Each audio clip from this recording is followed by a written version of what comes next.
है पिताश्री ने मुझे इसी ऐतिहासिक क्षण पर आपकी सेवा करने के लिए मृत्युलोक में आने का आदेश दिया था। आपका क्या आदेश है माते? यदि जानते हो तो पूछ क्यों रहे हो? पूछ इसलिए रहा हूं माते, ये केवल माता और पुत्र की समस्या नहीं है। इस समस्या का संबंध औरों से भी है। इस समस्या का संबंध हस्तिनापुर से भी है और भारतवर्ष के इतिहास से भी। और आप केवल मेरी माता नहीं हैं, आप राजमाता भी हैं। आप अपने कर्तव्य का पालन कीजिए माते। राजमाता की ये समस्या है कि हस्तिनापुर का सिंहासन सूना है।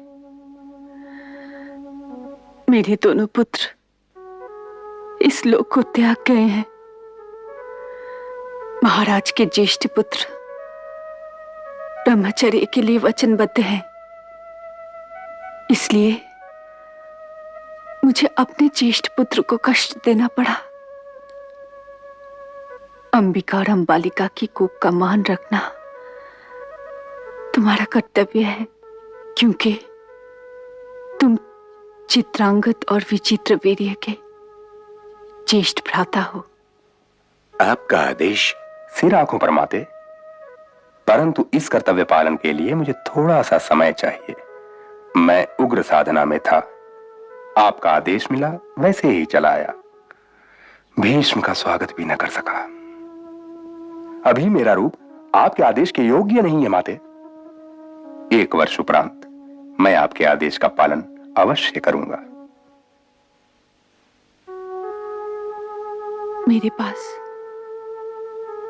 1 वर्ष नहीं है पुत्र। आप माता है, आप मेरा रूप देख नहीं रही।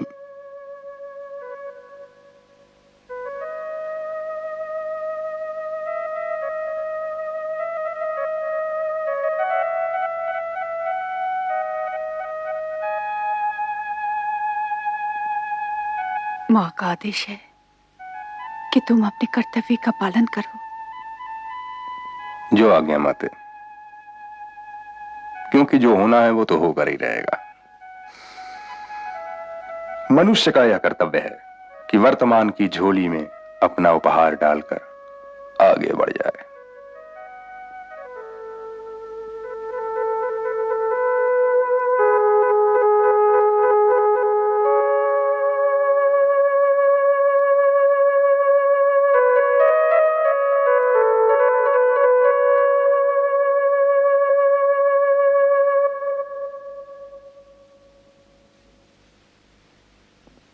मातेश्वरी,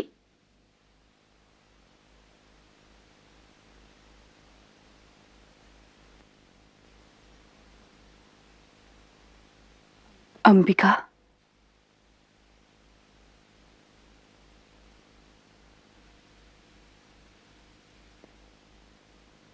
आपने क्यों कष्ट किया माते?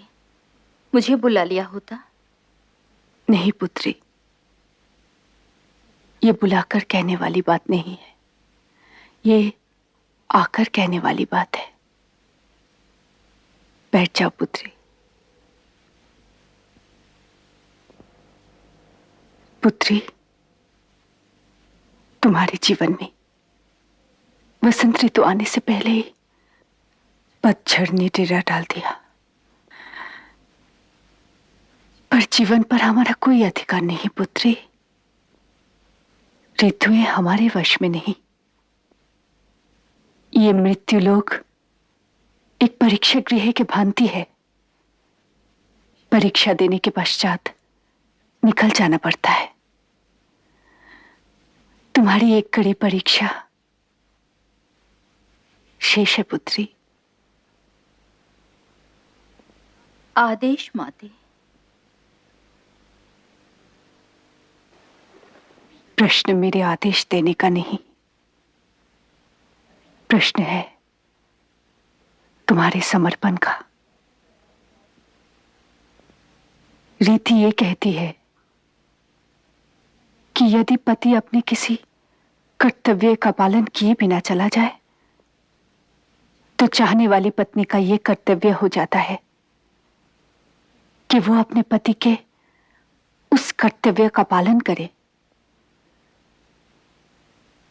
मेरे पुत्र विचित्र वीर्य का यह कर्तव्य था कि वो मृत्युलोक त्यागने से पहले हस्तिनापुर को उसका युवराज दे देते, परंतु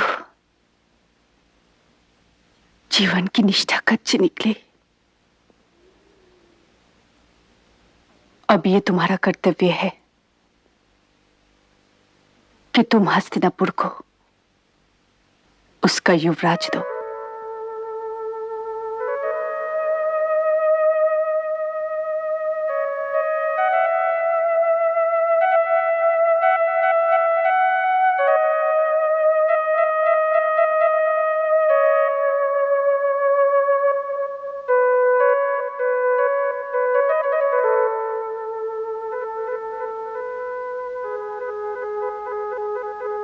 ऋषि व्यास तुम्हारी प्रतीक्षा कर रहे हैं पुत्री।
प्रणाम माते। आओ पुत्र।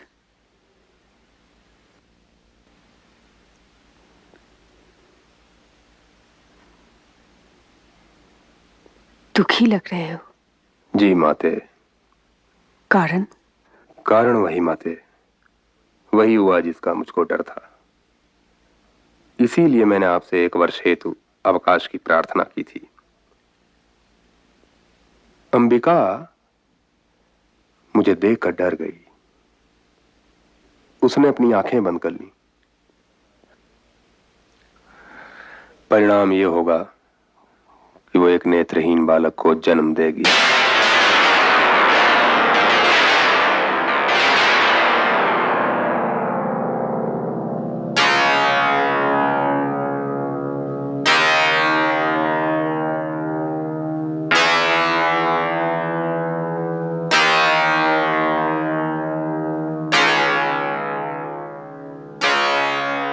कालेश्वर की यही इच्छा रही होगी।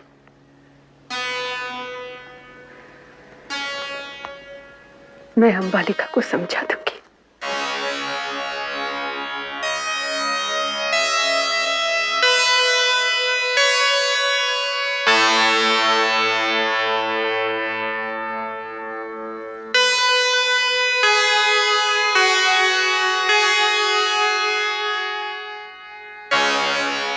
तुम हस्तिनापुर के भविष्य के द्वार पे खड़ी हो अंबालिका, आओ, डरो मत।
मैं क्या करता माते, काल मेरे वश में नहीं है।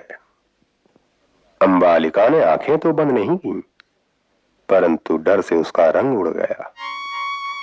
उसके पुत्र का स्वास्थ्य ठीक नहीं रहेगा।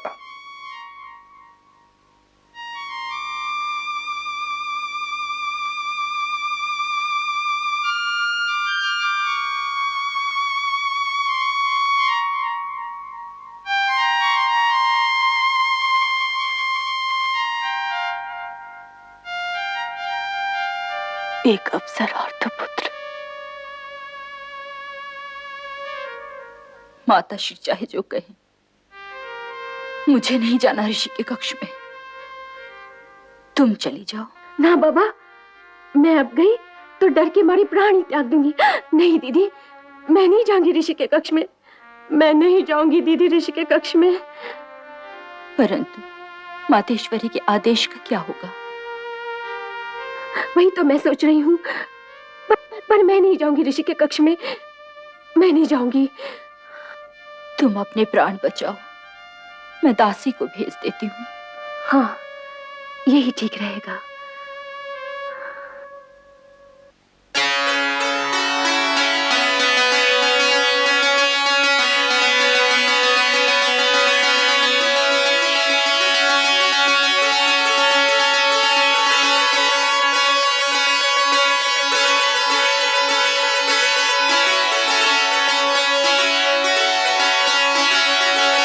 क्या दासी भेज दी?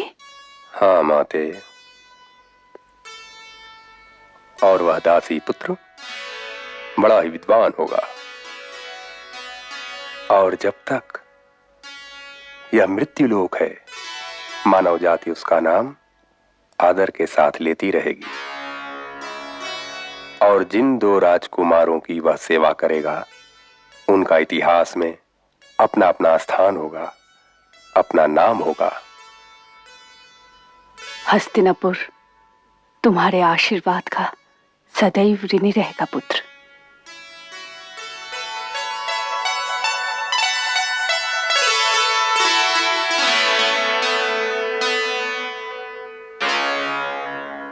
अब आज्ञा दो माता।